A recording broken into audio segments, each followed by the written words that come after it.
Gimana caranya? Cara ngambil pajak kalau misalkan kita pakai sistem barter. Kelapa sawit. Dari setiap misalnya 1 ton penghasilan kelapa sawit, 10%-nya itu dijadiin pajak, Pak. Buat dijadiin bahan bakar.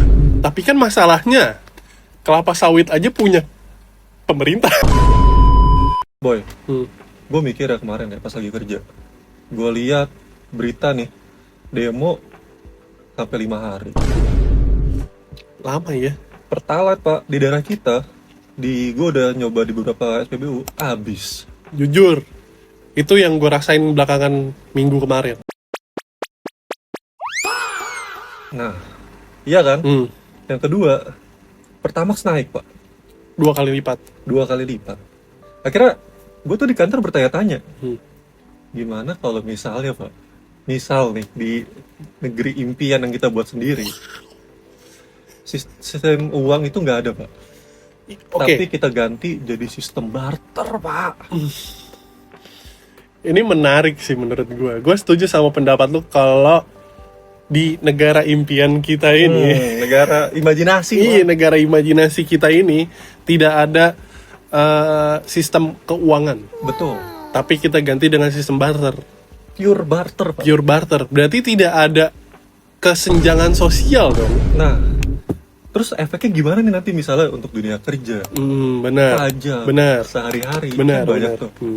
Makanya, Boy, gue pengen bahas ini, Boy. Ini salah satu topik yang bisa memutar logika kita sih. Nah, karena lobak ya. Iya bener banget, karena lobak. Gila, keren banget temen gue satu ini udah mulai masuk Udah ya. mulai masuk ya? Udah mulai Oke. masuk. Oke boy, sebelum lu ngejawab imajinasi lu ini Betul. tentang negara impian kita, gimana kalau kita bilang ke listeners dulu nih, Betul. apa yang akan kita bahas hari ini? Kita mau bahas apa yang terjadi kalau sistem barter di Indonesia, Wah, di dunia modern. wah. Disclaimer dulu, jangan lupa. Ini hanya angan-angan kita berdua. Betul. Karena setelah kita ngelihat berita yang belakangan kemarin lagi rame, dan itu membuat logika gue dan Aldi jadi kayak, kenapa kalau di Indonesia itu daripada berujung demo dan rakyat tidak terima dengan kebijakan-kebijakan Iya. yang sudah ada, kenapa tidak kita adain sistem barter? Iya. Yang tadinya logika kita ini jadi kebalik, Pak. Nih itu dia. Dari mikir duit-duit, barter aja lah ya. Iya. Oke, sebelum panjang lebar kita olah pertanyaannya Aldi yang barusan tentang imajinasi liar Aldi perihal berita-berita yang sedang ramai. Bersama gue Kemal, Gua Aldi, dan kita adalah Lobak. Logika Terbalik. Disindir, Dibalik, jadi mikir.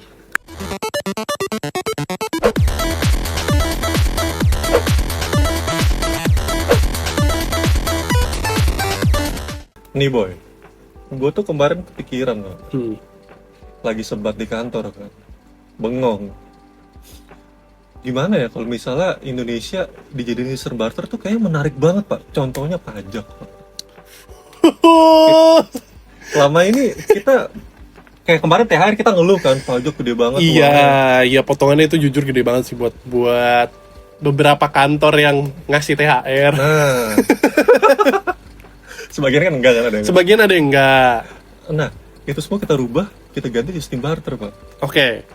Jadi, logikanya, Tadi dulu, sebelum lu ngejelasin gimana caranya kalau kita bayar pajak menggunakan sistem barter. itu dia serunya. Itu dia serunya, Pak. Soalnya gue gak kepikiran.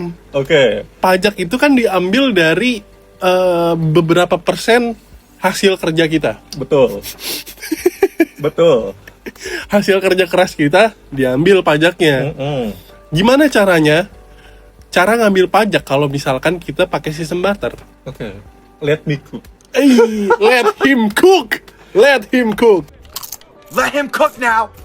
Let him cook. Subsidi lagi, BBM lagi sulit kan. Iya benar, jujur. Pemerintah butuh pajak dong. Buat anggarannya itu kan. Iya. Kelapa sawit di daerah mana Sumatera? Contoh.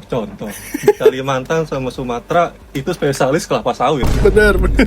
Dari setiap misalnya 1 ton penghasilan kelapa sawit, 10%-nya itu dijadiin pajak, Pak. Buat dijadiin bahan bakar.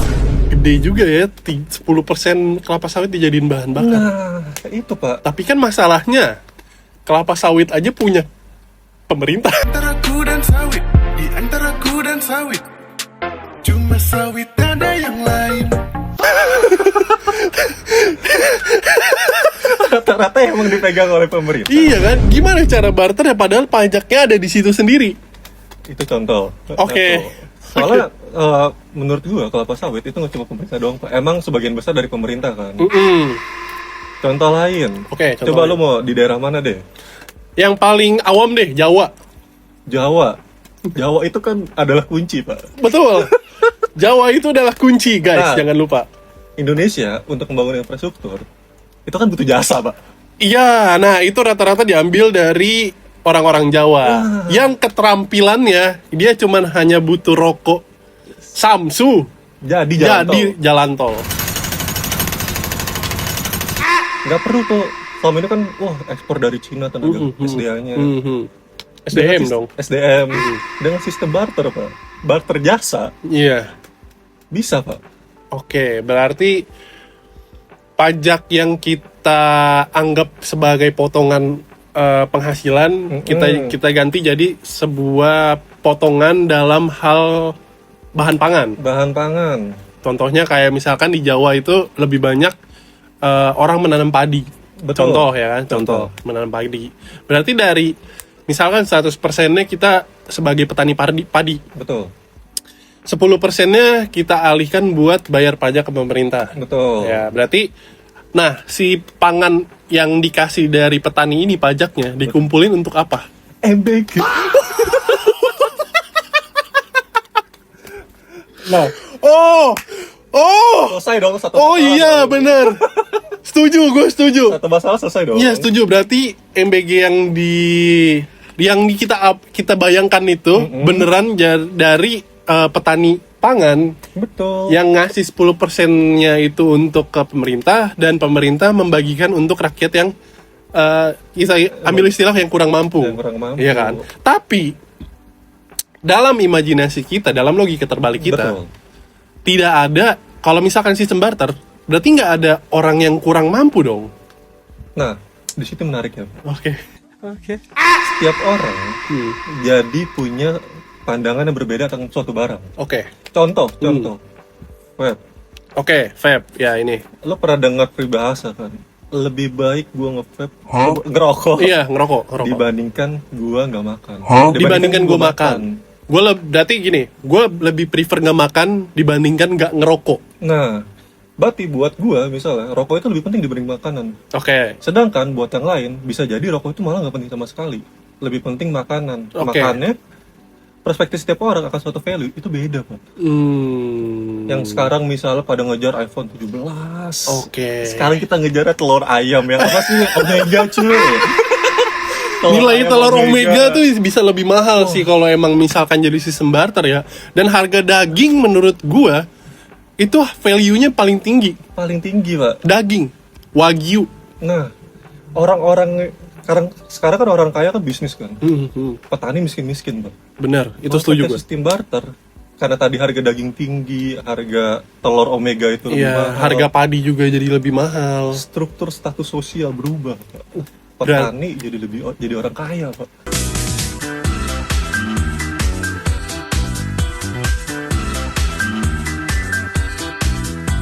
Oh, I see. Berarti jadi merubah struktur sosial berarti. Betul, jadi Berarti bisa dibilang siapa yang punya wilayah pangan yang lebih besar jadi orang kaya. tapi jadinya jelas, Pak. Oh, I Kayak balik ke see. zaman Nabi lah, Boy. Oh, tapi kalau ngomong-ngomong soal zaman Nabi, sistem di zaman Nabi aja barternya aja pakai nilai emas dan perak.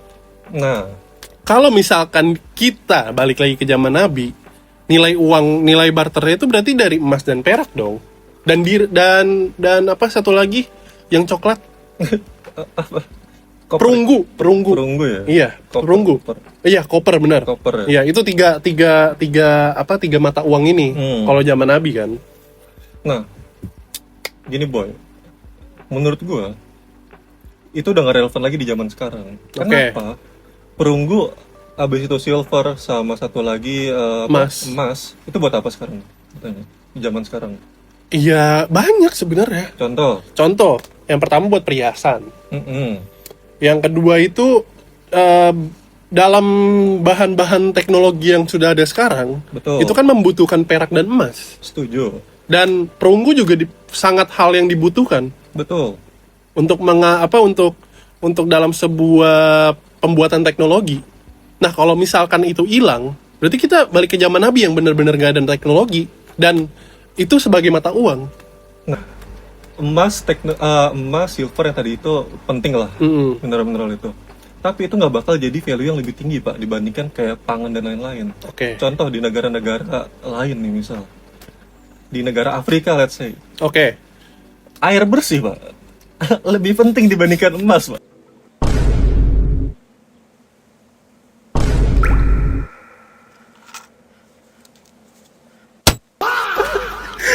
Jujur, memang iya. Iya dong. Betul. Setuju, gue setuju. Teknologi masih ada tapi. Teknologinya ada, tapi menggunakan daya alam. Iya, mau nggak mau kan. Nah, di Indonesia deh, let's say, negara berkembang. Menurut gua, dengan ada sistem barter, Pak, bakal jadi kepisah, Pak. Iya, oke. Dimana Yang di daerah desa lah ya, kah? Iya. Di daerah desa sama di daerah kota. Betul. Itu bakal beda, Pak. Di kota misalnya, gue pengen beli perhiasan dari emas. Di orang kota, gue gak butuh emas, yang penting gue makan. Di orang desa. Di orang kota, gue butuhnya emas dan teknologi. Betul. Di orang desa, mereka lebih butuh bahan pangan karena mereka lebih mementingkan perut mereka ya kan. Betul. Oke, tapi kan orang kota juga sama mementingkan perut mereka juga. Makanya itu barternya itu bakal jadi keseimbangan. Misalnya nih orang kota, gue orang kota, lo orang desa. Mal, gue ada emas nih, lo mau barter nggak sama gue? Gue butuh banget beras nih boy. Oke, tapi kalau misalkan gue barter emas, gue bisa ngolah emas jadi apa? Itu maksud gue boy. Pandangan setiap orang tuh bakal jadi kepecah dua. Oh, iya dong. I see. Ya. Di satu sisi orang bakal lebih value-in makanan, di sisi lain orang bakal lebih value-in mungkin kayak yang perhiasan, emas gitu. Berarti secara lambat laun emas dan perak bakal tergantikan oleh bahan pangan. Betul. Mungkin value-nya turun, mungkin lebih tinggi. Di situ menariknya. Oke. Nah, kalau misalkan kayak gitu, Indonesia diganti sistem jadi sistem barter, orang-orang korupsi gimana? Di situ menariknya, Pak. Menurut gua, orang yang punya bahan pangan yang berlebih atau punya wilayah yang SDA-nya sangat subur, mereka pasti mengendapkan bahan pangan mereka dong, dan itu bisa disebut korupsi. Itu Pak, kalau misalnya sistem barter, kan sistemnya kayak gitu kan, ngendapin barang. Jadi lebih nyata Pak, buktinya Pak. Selama ini kan mungkin ditaruh di Swiss Bank gitu kan. Lebih gampang terlihat kalau misalkan dia korupsi. Iya, kalau ke rumah, wih beras nih, beras lagi langka, wih sawit nih. Berarti secara nggak langsung kita mengurangi orang-orang korupsi. Misal nih gue mau korupsi, gue pengen korupsi beras, tapi taruh mana ya? Nah, iya, kelihatan jelas kan, ya kan, kelihatan jelas. Dan kalau diumpetin, pasti gudangnya juga kelihatan.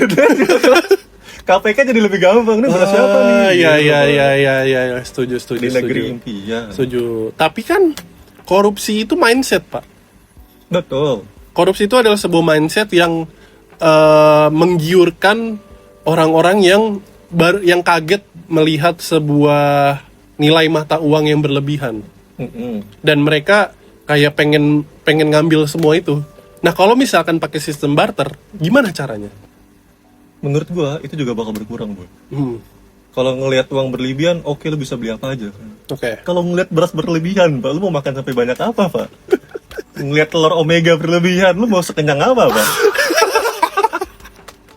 Iya sih, bener sih. Tapi kan jadi bisa aja orang-orang di luar sana yang membutuhkan itu bisa larinya ke dia. Dan dia lah jadi menambahkan nilai barter value-nya itu. Oh, maksud lu dimanipulasi? Iya, kayak misalkan buat satu beras ini, gua mau misalkan 5 kambing. Wajib. Korupsi dong itu jatuhnya. Padahal kambing aja cukup tuh. Iya, satu kambing untuk satu karung beras bisa jadi bahan tukar barter kan? Barter. Iya kan? Nah, misalkan kalau kalau yang korupsi beras contohnya. Betul. Gue mau satu karung ini, tapi lu harus barter dengan 5 kambing. Nah, itu bakal jadi, maksud gue, karena itu terlalu nyata, Pak. Kan jatuhnya kayak mafia, kan? Iya. Masyarakat jadi lebih gampang, Pak. Oh, kok ini harganya naik banget? Padahal beras, harganya satu beras, satu kambing. Laporin KPK, ah. Tapi kalau misalkan tetap dibantuin gimana? Oke, mungkin kalau misalnya kita ngomongin pajak pemerintahan mungkin terlalu berat. Iya sih, bener sih. Mungkin kita sehari-hari mungkin kayak kantor. Oh iya bener. Nah iya itu yang gue tadi sempat kepikiran juga. Kalau misalkan sistem kerja seperti kita deh, yang sekarang bayarannya itu UMR. Contoh Yes. UMR Jakarta kita bisa ambil 5 juta. 5 juta. Nah, sistem pembayaran orang-orang pekerja pada zaman yang kita imajinasikan untuk jadi barter, itu dibayarnya pakai apa? Nah, UMR sama nggak UMR? Oke. Kita pikirin itu dulu, Pak. UMR itu kan tergantung beban kerja, kan? Iya. Nah, kalau pakai sistem barter, Pak, yang beban kerjanya mungkin setara sama UMR, itu kita bayar pakai voucher. Let's say, voucher barter ya, bukan mata uang ya. Let's say, untuk pegawai-pegawai UMR, lu kan pada suka ngopi nih, listeners nih. Iya, betul. Khusus pegawai UMR, dikasih voucher jago, Pak. 2. Yang di atas UMR. Tadi dulu Pak, jago murah banget Pak. 2 cuma 17.000 sekarang. Kan nggak ada nilainya. Oh iya benar, nggak ada nilainya ya. Oke. Untuk Tapi yang lebih elegan sedikit lah. Tuku. Itu untuk manajemen, Mbak. Oke. Manajemen tuku. Oke. Berarti CEO ah, Starbucks. oke. Kualitas biji kopinya. Kualitas biji kopi yang dari Aceh itu, Pak. Oke. Berarti itu tandanya masih ada strata sosial dong. Emang masih ada. Cuma di situ menariknya, Pak. Nah, bukan hanya strata sosial, Pak. Kalau misal di dunia kerja pakai sistem porter kayak tadi, barter kayak tadi, pertanyaannya pajaknya gimana? Iya, itu dia. Berarti kita dipotong pajaknya dari apa? Misalkan kupon, masa ya dipotong kuponnya? Enggak, value-nya dikurangin, Pak. Value apanya? Aturan dapat kuponnya itu bisa buat jago, jadi buat Nescafe pinggir jalan. Jadi usaha kecil itu tetap berjalan, Mbak. Karena ada sistem barter. Nah, di kerjaan juga bisa barter shift, Pak. Lu suka rese gak sih sama temen lu misalnya nih, Mal, gantiin gua dulu ya, gua lagi sibuk banget nih. Oke. Bete dong lu kan. Iya. Kalau pakai sistem barter, Pak, mau nggak mau, Mal, gantiin gua dulu dong. Nanti gua kasih beras deh sama telur omega. Oke. Mau nggak mau dia harus ngasih sesuatu, Pak. Oke. Nggak Tapi bisa kan semena-mena. iya, tapi kan kalau misalkan kita ngebahas job desk dengan sistem barter, berarti seatasan pun bisa nuker job desk Bisa. dia dengan sistem barter. Ah, Bapak nggak berguna nih, saya nih kita barter gitu, Pak. Di barter, Pak, akhirnya, Pak, sama perusahaan, Pak, kita aja banding, Pak. Waduh, kalau misalkan sistemnya kayak gitu, presiden bisa punya sistem barter dengan masyarakat dong. Kan lagi banyak keluhan kan, Pak. Ini biadab, memang kurang ajar, tak layak duduk sini. Can you speak English? Fuck you! Nggak ada, nggak. Nih, tapi presiden di negeri impian kita. Iya, di Konoha. Di Konoha. Kalau dengan apa sistem barter, Pak? Presidennya jelek nih di negeri Konoha. Barter ah. Di barter sama dari Afrika. Misalnya bagus tuh Afrika tuh. Iya. Cuma Iya. dia kerjanya bagus, cuma nggak bisa ngembangin aja karena SD-nya kurang. Kan? Iya, Di barter, iya. Pak. Sat. Bisa jadi Indonesia jadi lebih maju. Kelapa sawit di mana-mana. I see. Ini Gitu, Pak. sebuah pembahasan yang menarik ya. Dari logika terbalik kita tuh ini sangat pembahasan yang menarik ya. Daripada kita harus pusing-pusing kayak kenaikan harga segala macam, kita Iya. jadi kaget kan. Yang mending pakai sistem barter, bener. Sistem barter, Pak. Balik lagi ke zaman Nabi. Nah, kalau misalkan buat listeners yang masih bingung sama penjelasan kita tadi, kira-kira lu ada pertanyaan apa untuk para listeners? Untuk para listeners nih, gue mau nanya sama lo. Kalau misalnya sistem barter ada di Indonesia, Open BO barternya pakai apa?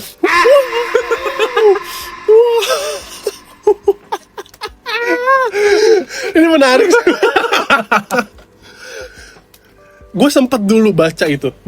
Baca dulu kan X itu masih Twitter ya. Dulu tuh ada salah satu akun yang selalu nge-update isi chat dari orang-orang yang mau pesen jasa micet lah. Nah, di chat itu yang paling gue inget adalah si orang ini, si cowok ini lagi mau mesen jasa micet, tapi bayarannya tuh pakai beras sama nasi goreng dan satu bungkus rokok. Fair dong. Fair sih, memang fair. Manusia, Pak. Ya, pelajaran dari situ apa, Pak? Manusia jadi nggak ada harganya lagi. Nilai harga diri itu jadi tidak ada ya. Nah, menurut listeners nih, kira-kira apakah sistem barter nih bisa nggak sih buat nyelesain masalah perekonomian di Indonesia? Betul. Apakah bisa menjadi solusi? Apa menjadi dampak korupsi? Apa memperparah, Pak? Nah, kalau misalkan dari gue ya, menurut listeners, apakah pembahasan kita berdua tadi masuk akal untuk menjadi sebuah solusi yang lagi rame persoalannya di negara kita sekarang ya kan? Nah, kalau misalkan kalian ada ide-ide liar, boleh drop di kolom komen, langsung aja. Seliar mungkin, biar jadi nggak cuma kita doang yang berpikiran seperti itu gitu loh. Nggak pikiran kebalik. Iya. Kalian juga kebalik juga. Nah, iya betul. Nah, kalau misalkan listeners ada sistem selain sistem barter, boleh drop di kolom komen aja. Jangan lupa di like, di komen. Iya, di like, di komen, di subscribe juga, biar kita juga makin lebih besar juga. Ya kan, biar kita bisa ngundang artis di sini. Iya, betul, Nggak cuma kita berdua doang gitu loh. Contoh nih, gue kasih contoh ya. Misalnya ada ide nih. Di kolom komentar kalian tulis, "Bang, gue ada ide. Gimana kalau misalkan seluruh dunia dipegang sama satu pemerintahan aja?" Wah, menarik kan, Mbak? itu menarik Di banget next sih. episode kita jadi bisa bahas kan. Iya, benar-benar. Itu gue setuju tuh sama itu tuh. Gimana kalau satu dunia ini dipimpin oleh satu orang, Betul. Nabi Adam? Itu kan jadi kebuka kan? Apakah ada perang? Iya kan, ya ini logika liar aja. Logika liar aja. Bener. Nah, boleh listeners langsung drop di kolom komen. Jangan lupa like, subscribe juga buat ngebantu kita lebih semangat bikin kontennya. Betul. Ya kan?